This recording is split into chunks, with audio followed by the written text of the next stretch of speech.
অনুষ্ঠানের শুরুতে যে বিষয়টা নিয়ে আলোচনা হচ্ছিল, মূল কথা হচ্ছে ভালোবাসা ভিক্ষে করে পাওয়া যায় না, ভালোবাসা বা বন্ধুত্ব। যে আজকে এই যে বন্ধুত্ব, ভগবান শ্রীকৃষ্ণ এবং সুদামা, হ্যাঁ, সুদামা যখন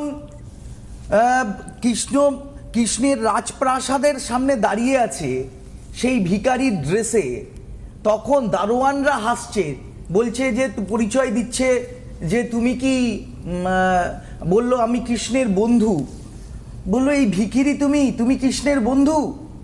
কিন্তু কৃষ্ণ যখন শুনলেন যে সুদামা এসছে, দৌড়ে গেলেন সুদামার কাছে, দৌড়ে গেলেন এবং সুদামাকে খাইয়ে দাইয়ে নিজের স্বর্ণ দিয়ে খচিত যে ওড়না সুদামার গায়ে দিয়ে বললেন এটা তুমি নাও। তখন সুদামা বললেন, দেখো কৃষ্ণ, তুমি আমার বন্ধু, আমি তোমার থেকে বন্ধুত্বই শুধু আশা করি, আমি তোমার দান গ্রহণ করতে আমি আসিনি, আমি কিন্তু বন্ধুত্বের জন্য তোমাকে ভালোবেসে এসেছি। তো বন্ধুত্ব এমন হওয়া উচিত, বন্ধুত্ব সবসময় তার মধ্যে হিংসা থাকবে না, বিদ্বেষ থাকবে না। আর ভালোবাসার ক্ষেত্রে ভালোবাসা কিন্তু ভিক্ষে করে পাওয়া যায় না। ভালোবাসার দুজনের, আমি অনেক ক্ষেত্রে দেখি হাজব্যান্ড ওয়াইফ, হ্যাঁ, তারা আমাকে বলেন যে দাদা আমার সম্পর্কটা কিরকম যেন পুরো তিক্ত হয়ে যাচ্ছে স্বামীর সঙ্গে। আমি লক্ষ্য করি সেই ভদ্রমহিলা যখন রাস্তায় বেরোন, বিউটি পার্লারে গিয়ে সেজে গুজে রাস্তায় বেরোন, কিন্তু ঘরে যখন থাকেন তখন তিনি একজন সিম্পল, একদম বাজে ড্রেস পরে থাকেন ঘরের মধ্যে তার হাজব্যান্ডের সামনে। একটা জিনিস মনে রাখতে হবে যে স্বামী স্ত্রীর সম্পর্ক একটা দুজনের হরমোনাল, দুজনের শারীরিক ব্যালেন্সের একটা জায়গা আছে। ভালো লাগা, ভালো তাকানো, মানুষ তো ভালোর দিকে তাকাবেই, যে সুন্দর তার দিকে তো তাকাবেই।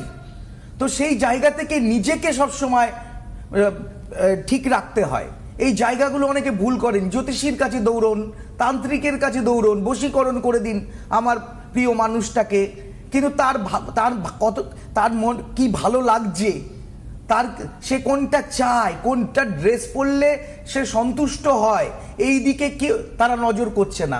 তার ওয়াইফ কোনটা খেতে চান সেটা, বা কি কোথায় ঘুরতে যেতে চান, তার ভালো লাগা, তার মন্দ লাগা, এগুলোর দিকে নজর করেন না। এসে বলেন একটু বশীকরণ করে দিন, একটু এই করে দিন, ওই করে দিন। সবকিছু কি মোয়া নাকি? মনে রাখবেন, ভূত ধরিয়ে ভূত ছাড়ানোর গল্পটা কিন্তু সবাই জানে, কিন্তু সত্যিকারের কাজ করা, অর্থ নিয়ে কাজ করব, কাজ না হলে অর্থ রিটার্ন করব, কারোর কষ্টের উপার্জিত পয়সা আমার দরকার নেই, বিনা পারিশ্রমিকে।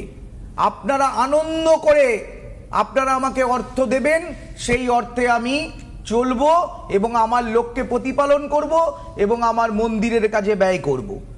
মনে রাখবেন, একটা কথা আছে, marriage is the sunset of love. এটা আমার কথা না, উইলিয়াম ওয়ার্ডসওয়ার্থের কথা। বিয়ে হয়ে গেলে সবাই মনে করে স্ত্রী আমার একটা সম্পত্তি, সেটা আমি বাড়ির যে কোনায় রেখে দেব, তার খেয়াল করি আর না করি।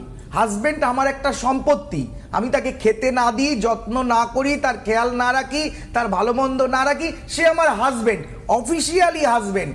সে গরু কেনার মতো দড়ি দিয়ে বেঁধে আছে, যেখানেই যাক এখানেই চলে আসবে। বিষয়টা তা না, মানুষের মন কিন্তু ওভাবে বেঁধে রাখা যায় না। ভালোবাসা, বন্ধুত্ব, এগুলো ভিক্ষে করে পাওয়া যায় না, এগুলো অর্জন করতে হয় নিজের পার্সোনাল